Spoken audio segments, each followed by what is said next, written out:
Aldehyde અને ketone સંયોજનોના ઉપયોગો જોઈએ.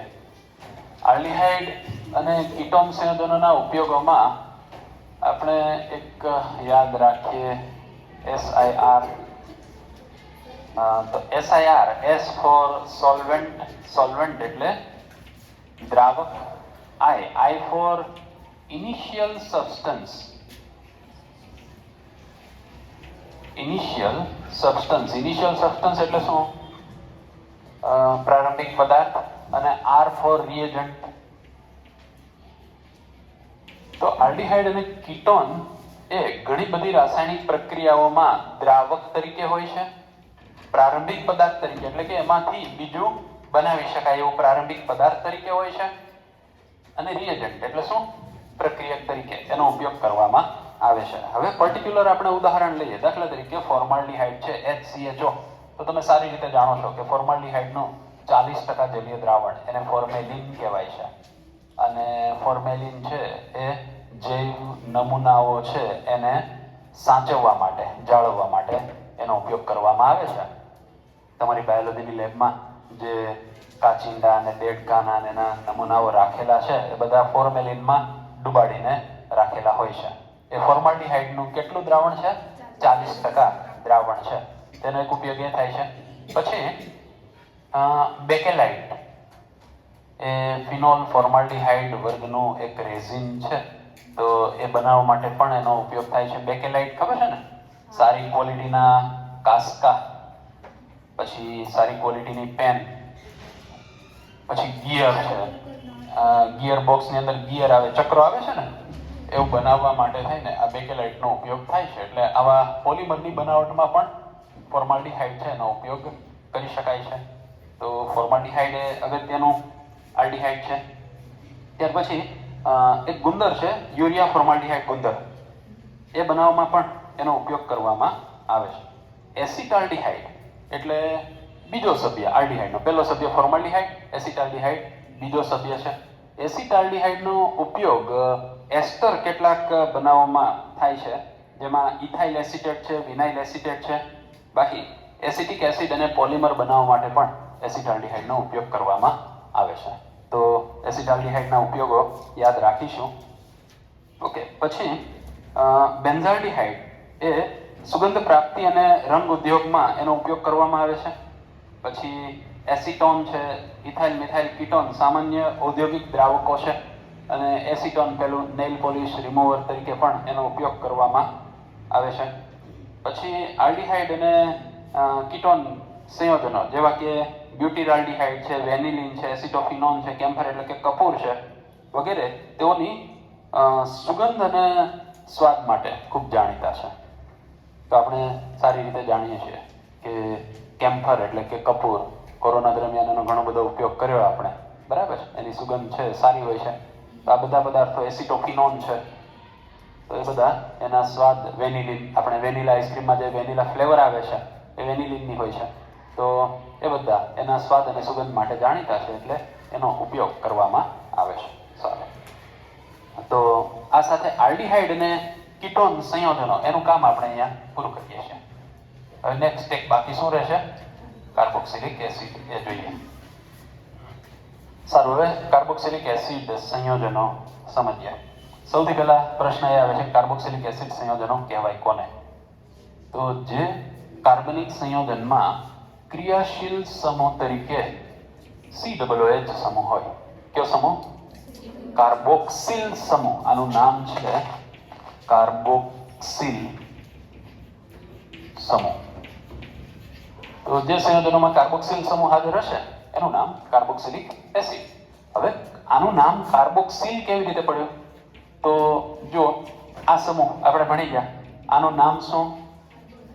કાર્બોનિલ સમૂહ. આ ખ્યાલ છે આપણને, બરાબર? હવે એની સાથે અહીંયા હું OH જોડું છું ત્યારે જે કાર્બોક્સિલ બને છે ને, કાર્બોનિલમાં જો અહીંયા OH હોય તો કાર્બોક્સિલ બને. તો OH માટે શબ્દ વપરાય છે હાઇડ્રોક્સિલ. તો આમાંથી કાર્બો, આમાંથી XYL એમ લઈ અને શું બનાવ્યું છે? કાર્બોક્સિલ એવું નામ થશે. તો આ સમૂહનું નામ કાર્બોક્સિલ સમૂહ. કાર્બોનિલ સાથે હાઇડ્રોક્સિલ જોડાયો એટલે બન્યો કાર્બોક્સિલ, એટલે આનું નામ થશે કાર્બોક્સિલ સમૂહ. ઓકે, હવે કેટલાક એલિફેટિક કાર્બોક્સિલિક એસિડ સંયોજનો છે. આ એલિફેટિક કાર્બોક્સિલિક એસિડ સંયોજનોમાં જો કાર્બનની સંખ્યા 12 થી 18 હોય, કેટલી કાર્બન સંખ્યા હોય? 12 થી 18 કાર્બન સંખ્યા હોય તો એવા એસિડને ફેટી એસિડ કહેવાય છે. શું કહેવામાં આવે છે? ફેટી. એટલે એની ફેટ એટલે શું? કાર્બનની ચેઇન મોટી હોય ને એટલે એને એવું નામ અપાય છે ફેટી એસિડ, જેમાં કાર્બન 12 થી લઈ અને કાર્બનની સંખ્યા કેટલી હોય છે? 18 હોય છે. ફેટી એસિડ આપણને કુદરતમાંથી મળે છે, પણ કયા સ્વરૂપે? સામાન્ય રીતે એ ગ્લિસરાઇલ એસ્ટર સ્વરૂપે મળે છે. કયા સ્વરૂપે? ગ્લિસરાઇલ એસ્ટર સ્વરૂપે. એટલે કે જો તમે મને કહી શકો કે એસ્ટર કેમ બને? આપણે એસ્ટરીકરણ જોઈ ગયા છીએ અગાઉ. કેમ બને? કાર્બોક્સિલિક એસિડની પ્રક્રિયા આલ્કોહોલ સાથે થાય તો એસ્ટર બને. તો આ ફેટી એસિડ છે એ પોતે કાર્બોક્સિલિક એસિડ તો છે અને ગ્લિસરોલ એ આલ્કોહોલ છે. યાદ છે ને પ્રોપેન 1 2 3 ટ્રાયોલ, જેને ગ્લિસરીન પણ કહીએ છીએ. તો કાર્બોક્સિલિક એસિડના ગ્લિસરીન સાથેના એસ્ટર એ ફેટી એસિડ એની અંદર અસ્તિત્વ ધરાવે છે, એસ્ટર સ્વરૂપે અસ્તિત્વ ધરાવે છે. આ વાત ક્લિયર છે? એટલા માટે જ જો આપણે રસોડામાં એસ્ટર ખાતા હોઈએ છીએ, કયું ખબર છે? બોલો જી, કયું સંયોજન એસ્ટર છે? એ કાર્બોહાઈડ્રેટ કહેવાય. ખાંડ છે ને, કાર્બોહાઈડ્રેટ, ગ્લુકોઝ કાર્બોહાઈડ્રેટ. તેલ એ એસ્ટર સંયોજન છે. કયું છે? એસ્ટર સંયોજન છે. એટલે યાદ રાખજો કે આપણને જે ફેટી એસિડ મળે છે ને એ એના એસ્ટર સ્વરૂપે મળતા હોય છે. એટલે કે આલ્કોહોલ સાથે પ્રક્રિયા થઈને એને ગ્લિસરાઇલ એસ્ટર કહેવામાં આવે છે. સારું, તો આ ક્લિયર છે ફેટી એસિડ કોને કહેવાય, કયા સ્વરૂપે મળે છે પણ? ઓકે, હવે કાર્બોક્સિલિક એસિડ છે ને એ સંયોજનો કેટલાક અન્ય સંયોજનો જેવા કે એના વ્યુત્પન્નો બધા આપણે જોઈ ગયા છીએ. યાદ છે વ્યુત્પન્નો? એસિડ ક્લોરાઇડ જોયું હતું, એસિડ એનહાઇડ્રાઇડ જોયું હતું, એસ્ટર જોયું હતું અને એમાઇડ જોયું હતું. તે બધું બનાવવા માટે તો એનો ઉપયોગ થાય જ છે. ઓકે, તો આ છે કાર્બોક્સિલિક એસિડ છે ને એનું ઇન્ટ્રોડક્શન. હવે ઇન્ટ્રોડક્શન જોયા પછી આપણે કાર્બોક્સિલિક એસિડ સંયોજનો છે એનું નામકરણ અને એના બંધારણ વિશે વાત કરીએ. તો જો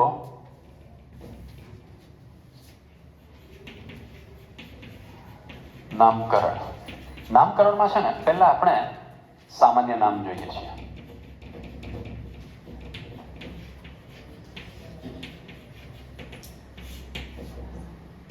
એક વસ્તુ યાદ રાખો કે કાર્બનિક સંયોજનોમાં સૌથી પહેલા મળી આવેલા જે સંયોજનો છે ને એ આ સંયોજનો.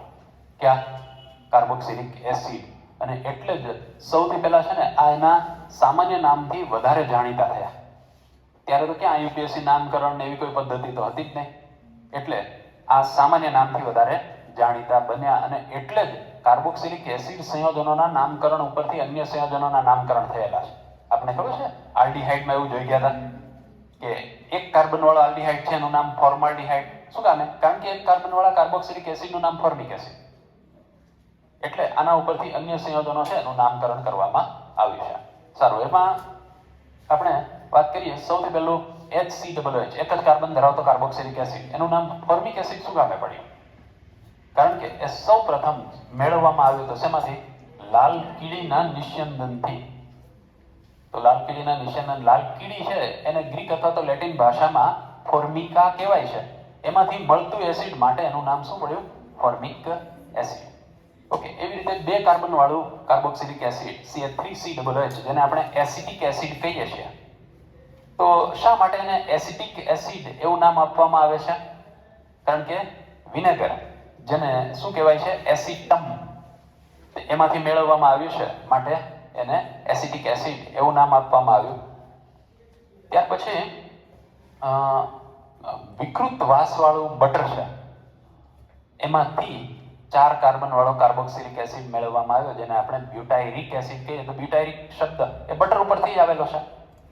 તો આવી રીતે ગ્રીક અથવા લેટિન ભાષાના જે શબ્દો છે એના ઉપરથી સામાન્ય નામકરણ કરવામાં આવ્યું.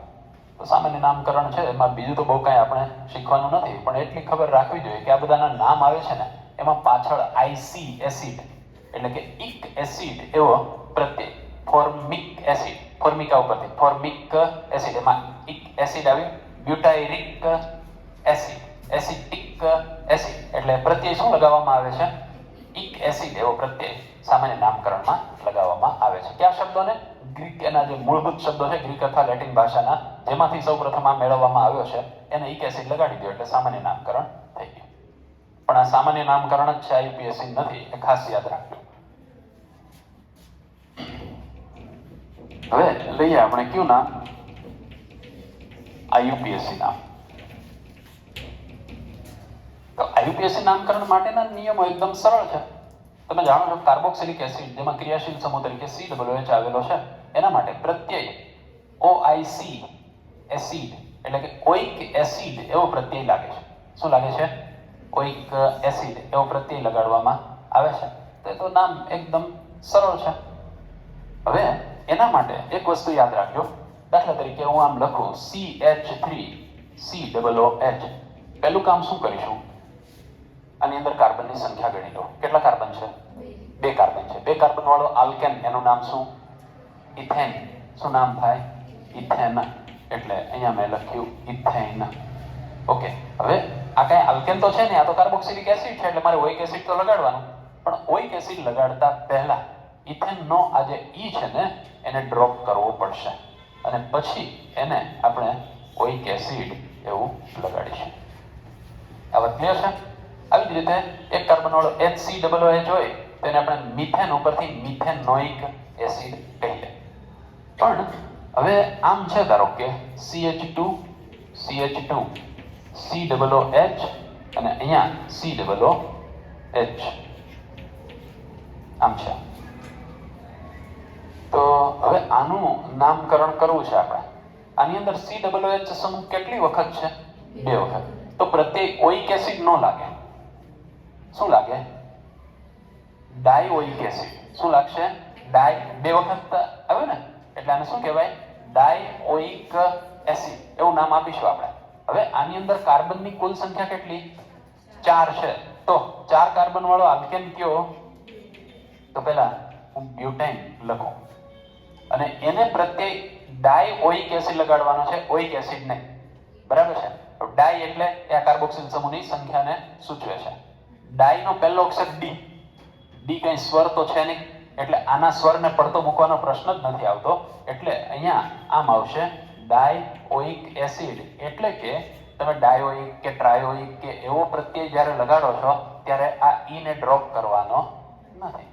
જો કે આપણે તો ડ્રોપ કર્યો કે ન કર્યો એ કાંઈ ખબર પડવાની જ નથી, એટલા માટે આપણે ગુજરાતીમાં લખવું છે. બરાબર? આ તો કોના માટે કામનું છે? ઇંગ્લિશ મીડિયમ વાળા માટે કામનું છે કે એ ધારો કે બ્યુટેન ડાયોઇક એસિડ આમ લખી નાખે તો આના માર્ક 0 આપી શકાય, કેમ કે આ નામ ખોટું થઈ ગયું.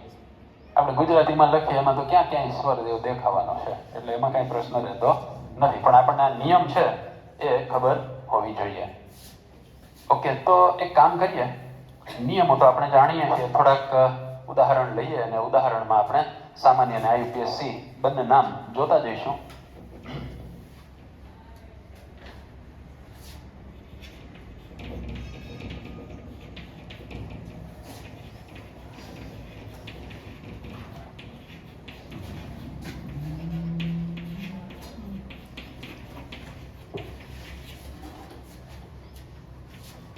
પહેલું લઈએ છીએ આપણે HCOOH.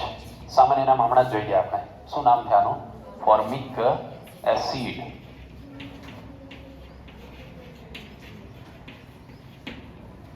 જો આના ઉપરથી અન્ય નામ કેવા આવ્યા? જેમ કે HCHO, ફોર્માલ્ડિહાઇડ. ફોર્મ શબ્દ તો મૂળ આમાંથી જ આવેલો છે. પછી HCO NH2, ફોર્મેમાઇડ. એમાં ફોર્મ શબ્દ ક્યાંથી આવ્યો? કાર્બોક્સિલિક એસિડ માંથી. તો આ વસ્તુ ખાસ યાદ રાખજો. એટલે આ બધા સૌથી જૂના સંયોજનો. ઓકે, આની અંદર કેટલા કાર્બન છે? એક છે, એટલે આલ્કેન મૂળ મિથેન થાય ને. તો આને આપણે આમ લખી શકીએ, મિથેનોઇક એસિડ. બરાબર. સારું, ચાલો પછી બીજું લઈએ. CH3COOH. શું નામ? Acetic acid.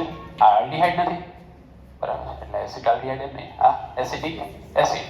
અને IUPAC નામ ઇથેનોઇક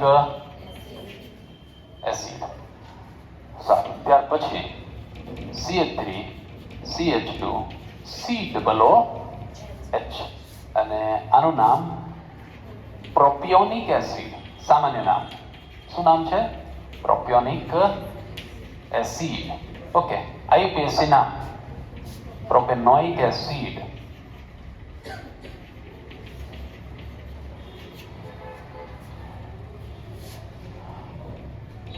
ત્યાર પછી CH3CH2CH2COOH. કેટલા કાર્બન છે? 4 કાર્બન છે. તો આનું નામ બ્યુટેરિક acid.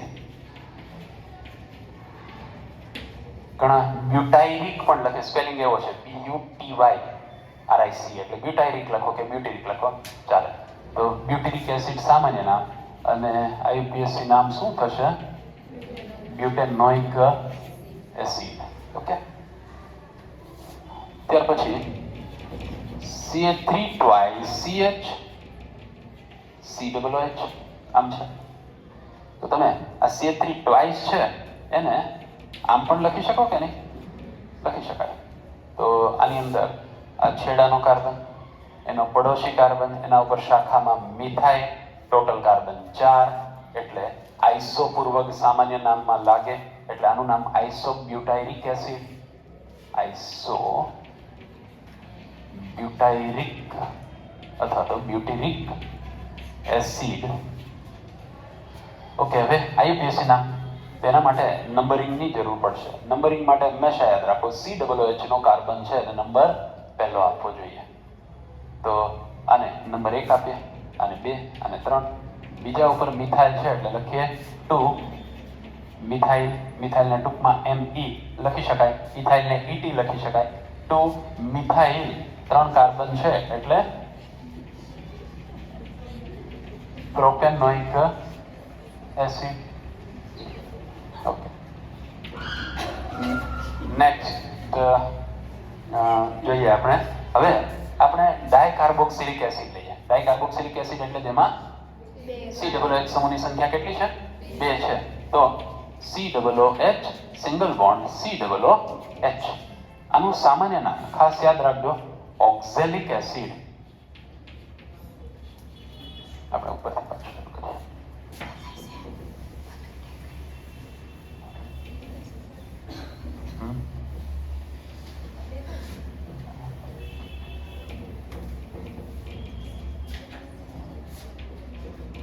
COOH single bond COOH.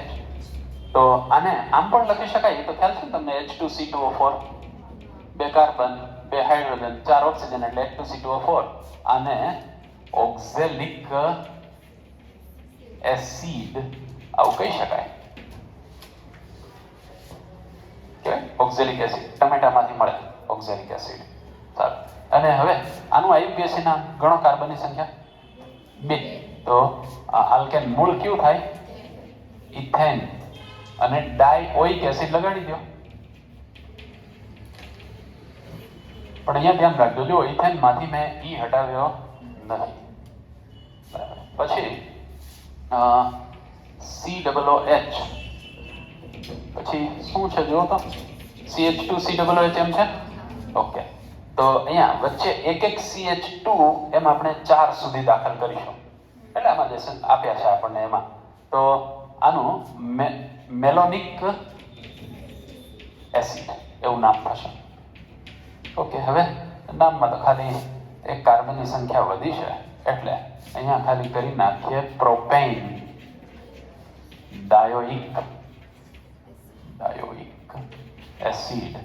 અહીંયા પણ ઈને આપણે રહેવા દેવાનો છે, કાઢવાનો નથી. ઓકે, પછી COOH CH2 2 ટાઈમ COOH. એટલે હવે આ થશે સક્સિનિક એસિડ. એવું છે ને નામ જોજો, સક્સિનિક એસિડ. હવે આ પ્રોપેનની જગ્યાએ શું કરી નાખું?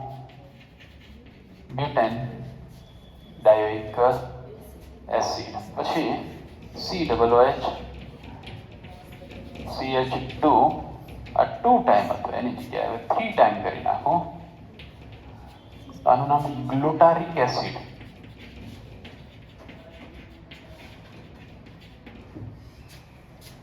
બ્યુટેનની જગ્યાએ શું કરી નાખું? Pentane dioic acid. પછી COOH CH2 4 ટાઈમ COOH. એનું સામાન્ય નામ છે એડિપિક એસિડ. પેન્ટેનની જગ્યાએ હવે કરી નાખીએ હેક્ઝેન ડાયોઇક એસિડ.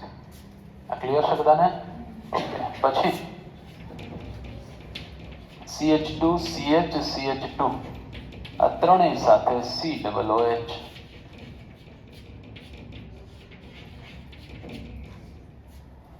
તો આનું સામાન્ય નામ છે ને એ કાર્બાઇલિક એસિડ. શું છે? કાર્બાઇલિક એસિડ. ઘણી વખત એને ટ્રાય કાર્બાઇલિક એસિડ પણ કહેવાય છે. ટ્રાય કાર્બાઇલિક એસિડ અને કાર્બાઇલિક એસિડ એવું એનું સામાન્ય નામ થશે. હવે આનું IUPAC નામકરણ કરવું છે. અહીંયા એક વસ્તુ ખાસ ધ્યાન રાખવાની, COOH સમૂહ કેટલા છે? 3 સમૂહ છે. હવે અહીંયાથી હું આમ નંબર આપું 1 2 3 4 અને 5. આ એક COOH છે, એ છે તો COOH જ, પણ એને નંબર આપી શકાયો નહીં. તો આની અંદર બેટર વે આવો છે કે આપણે આ 3 માંથી એકય COOH ને લાંબી શૃંખલાનો ભાગ ગણીશું જ નહીં, અને આને નંબર આપી દઈએ 1 2 3. બરાબર? 3 કાર્બન એટલે આલ્કેન મૂળ શું થાય? પ્રોપેન. ઓકે, પ્રોપેનના પહેલા, બીજા અને ત્રીજા ત્રણેય કાર્બન સાથે COOH છે કે નહીં? તો પ્રોપેન 1 2 3 ટ્રાય કાર્બોક્સિલિક એસિડ. અહીંયા ધ્યાન રાખજો, મેં ઓઇક એસિડ એવું ન લગાડ્યું. શું લગાડ્યું? Carboxylic acid. શું કામ? એ સમજવું જોઈએ. ઓઇક એસિડ ત્યારે લગાડાય જ્યારે COOH ને તમે શૃંખલાનો ભાગ ગણી લ્યો છો ત્યારે. તમે જ્યારે એને શૃંખલાનો ભાગ ગણતા નથી ત્યારે COOH માટે આખો શબ્દ ઉપયોગ કરવાનો. કયો? Carboxylic acid. એટલે આનું નામ થશે propane 1 2 3 try carboxylic acid. Okay, પછી કેટલાક એરોમેટિક સંયોજનો છે, એના નામ જોઈ લઈએ. એરોમેટિક કાર્બોક્સિલિક એસિડના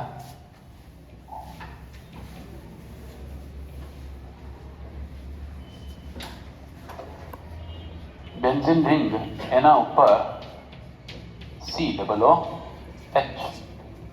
તો સામાન્ય નામ બેન્ઝોઇક એસિડ. IUPAC નામ બેન્ઝીન કાર્બોક્સિલિક એસિડ.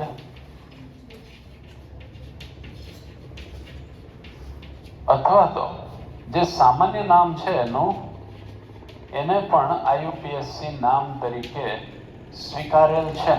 એટલે તમે કદાચ એમ કહો કે આનું IUPAC નામ બેન્ઝોઇક એસિડ છે તો કોઈ વાંધો નથી. આ ક્લિયર? એટલે બેન્ઝીન કાર્બોક્સિલિક એસિડ એ કહેવાય અને બેન્ઝોઇક એસિડ પણ કહેવાય. પછી જ્યારે બેન્ઝીન રિંગ સાથે 2 COOH જોડાયેલા છે અને બંને ઓર્થો સ્થાનમાં જોડાયેલા છે, બરાબર છે, એટલે કે પડોશી કાર્બન પર છે, તો એનું નામ થેલિક એસિડ. એમાં P સાઇલેન્ટ છે એટલે આ વાંચવાનું નથી, આપણે બોલવાનું તો થેલિક એસિડ જ છે. બરાબર? પછી આખું આ પ ને હર વાંચવા જાવ તો નહીં. બરાબર? હા, એટલે આ થઈ ગયું થેલિક એસિડ. અને અહીંયા એનું IUPAC નામ બેન્ઝીન 1 2 ડાય કાર્બોક્સિલિક એસિડ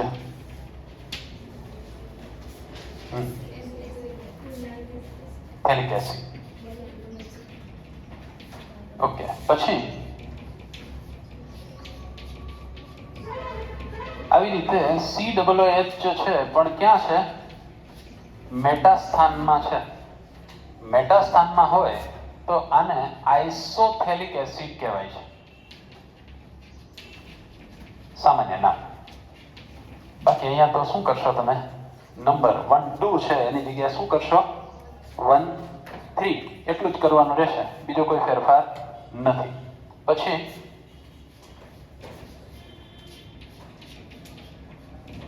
આવી રીતે COOH છે પણ ક્યાં છે? પેરા સ્થાનમાં છે. પેરા સ્થાનમાં છે તો એનું નામ ટર્થેલિક એસિડ. અને IUPAC માં બેન્ઝીન 1,4 ડાયકાર્બોક્સિલિક એસિડ એવું થશે. ઓકે, હવે આ આપણે એરોમેટિક કાર્બોક્સિલિક એસિડના ઉદાહરણ જોયા. હવેનું જે ઉદાહરણ જોઈએ છે ને એ એરોમેટિક નથી, પણ એમાં બેન્ઝીન રિંગ આવે છે.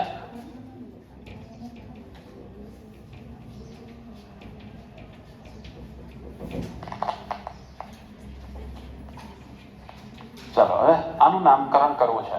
યાદ રાખો, આની અંદર COOH સમૂહ ડાયરેક્ટ બેન્ઝીન રિંગ સાથે નથી, માટે આને એરોમેટિક કાર્બોક્સિલિક એસિડ કહી શકાય નહીં. તો આ છે એલિફેટિક કાર્બોક્સિલિક એસિડ. નંબર આપવાની વાત આવે ત્યારે COOH એનો પહેલો કાર્બન, આ બીજો કાર્બન. એ યાદ રાખો, બીજા કાર્બન ઉપર ફિનાઇલ સમૂહ છે. શું છે? ફિનાઇલ. IUPAC નામ જોઈએ તો 2 ફિનાઇલ ઇથેનોઇક એસિડ. કેમ કે આમાં કાર્બન કેટલા રહ્યા? 2, એટલે આલ્કેન મૂળ થાય ઇથેન, અને એને ઓઇક એસિડ પ્રત્યય લગાવો એટલે 2 ફિનાઇલ ઇથેનોઇક એસિડ એવું નામ થશે. ક્લિયર છે? ઓકે, અને એનું સામાન્ય નામ, એ સામાન્ય નામમાં ખરેખર બીજું કાંઈ નથી. ઇથેનોઇક એસિડનું સામાન્ય નામ છે એ જ લખવાનું છે, એસિટિક એસિડ, એટલે ફિનાઇલ એસિટિક એસિડ એવું થશે. કાર્બોક્સિલ સમૂહનું બંધારણ, એના વિશે વાત કરીએ. સામાન્ય રીતે બંધારણમાં આપણે બંધના પ્રકાર જોતા હોઈએ છીએ, સંકરણ જોતા હોઈએ છીએ, પછી બંધ કોણ એના વિશે વાત કરતા હોઈએ. કાર્બોક્સિલ સમૂહ તો એનું બંધારણ આ રીતે છે. ઓકે, અહીંયા કાર્બનની આસપાસ બંધની સ્થિતિ જોઈને તમે કાર્બનમાં સંકરણ જણાવી શકો. sp2. તો આ કાર્બનમાં sp2 સંકરણ છે. એનો અર્થ એમ થયો કે કાર્બનની 3 sp2 સંકૃત કક્ષકો હશે. ઓકે, 3 sp2 સંકૃત કક્ષકો અવકાશમાં ગોઠવાય કેવી રીતે? પંખાના 3 પાંખિયાની જેમ સમતલીય ત્રિકોણાકાર. એટલે કે એ શબ્દ જ સૂચવે છે સમતલ. તો કાર્બનની આસપાસના તમામ સિગ્મા બંધો એક જ સમતલમાં હોય છે. આ યાદ રાખજો. આ 1 2 અને 3 સિગ્મા બંધ એક જ સમતલમાં હોય છે. ઓકે, સંકરણ sp2 હોય મધ્યસ્થ પરમાણુમાં, તો એની આસપાસ બંધ છે, એની વચ્ચેનો ખૂણો કેટલો હોય? 120 અંશનો. તો અહીંયા હું આમ લખી શકું, OCO બંધ કોણ કેટલો? 120 અંશનો બંધ કોણ હશે. તો અહીંયા આ બંધ કોણ લ્યો, આ લ્યો કે આ લ્યો, બરાબર? બધા જ બંધ કોણ કેટલા થશે? 120 અંશના બંધ કોણ થશે. હવે એક કાર્બોનિલ સમૂહ જોઈ ગયા આપણે, અને એમાં જાણીએ છીએ આપણે કે કાર્બન ઉપર ધન વીજભાર હોય છે. શું કારણે? તો કે એની સાથે વધારે વિદ્યુત ઋણ ઓક્સિજન જોડાયેલ છે, તો કાર્બોક્સિલ સમૂહમાં જોડાયેલ છે, એટલે આના ઉપર આંશિક ધન વીજભાર હશે. હવે પ્રશ્ન આવે છે સરખામણીનો, કે કોના ઉપર ધન વીજભાર વધારે હશે? અથવા તો એમ કહી શકાય કે અહીંયા હું કોઈ એક કેન્દ્રાનુરાગી આ બેયની બરાબર મધ્યમાં મેં રાખ્યો, તો એ કેન્દ્રાનુરાગી અહીંયા જવાનું પસંદ કરશે કે અહીંયા જવાનું પસંદ કરશે? બોલો. જે સારો ઇલેક્ટ્રોન અનુરાગી હોય ને એના, એટલે કે જ્યાં કાર્બન ઉપર ધન વીજભાર વધુ હોય ત્યાં દેવાનું પસંદ કરે. બોલો ક્યાં? કાર્બોનિલ કે સીલ? ઓકે, તો એ હંમેશા આ માર્ગ પસંદ કરે છે, આ નથી કરતો. બરાબર છે? એટલે કે ક્યાં જવાનો પ્રયત્ન કરશે? કાર્બોનિલ સમૂહ ઉપર, કાર્બોક્સિલ ઉપર નહીં. પ્રશ્ન થાય કે ચમ, એટલે કે કેમ? તો એ સમજીએ શા માટે એવું થાય છે. હા, જો C double bond O O H, અહીંયા બે અબંધકારક ઇલેક્ટ્રોન યુગ્મ, આ ઓક્સિજન ઉપર પણ બે અબંધકારક ઇલેક્ટ્રોન યુગ્મ. ઓક્સિજનની વિદ્યુત ઋણતા વધારે હોવાથી આના પાઈ બંધના ઇલેક્ટ્રોન યુગ્મનું સ્થાનાંતરણ ક્યાં થશે? ઓક્સિજન ઉપર સ્થાનાંતરણ થશે. તો નવું બંધારણ મળશે એ આપણને આ રીતે મળશે. 1 2 3 4 5 6, અહીંયા 3 અબંધકારક ઇલેક્ટ્રોન યુગ્મ, અને એના કારણે અહીંયા આવશે ઋણ વીજભાર, અને કાર્બન ઉપર ધન વીજભાર આવશે.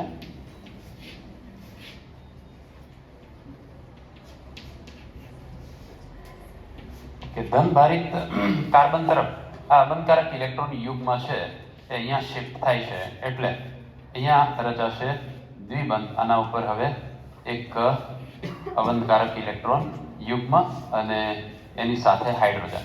આમાં ફાયદો થાય છે કાર્બનને, એટલે કાર્બનનો ધન વીજભાર દૂર થાય છે, અને ધન વીજભાર ક્યાં આવશે? આ ઓક્સિજન ઉપર. અહીંયા ઓક્સિજન ઉપર ઋણ વીજભાર એઝ ઇટ ઇઝ રહેશે. તો એમ કહી શકાય કે કાર્બોક્સિલ સમૂહમાં ધન વીજભાર છે એ માત્ર ને માત્ર કાર્બન પર નહીં, પણ ક્યાં જાય છે? સાથે સાથે ઓક્સિજન ઉપર પણ. એના સસ્પંદન બંધારણના આધારે એવું કહી શકીએ. તો અહીંયા ધન વીજભાર કાર્બન અને ઓક્સિજન બંને ઉપર રહેતો હોવાના કારણે કાર્બન ઉપર એટલો ધન વીજભાર ઘટશે. માટે કાર્બોનિલ સમૂહના કાર્બન પર ધન વીજભાર વધારે, અને કાર્બોક્સિલ સમૂહના કાર્બન પરનો ધન વીજભાર પ્રમાણમાં ઓછો હોય છે.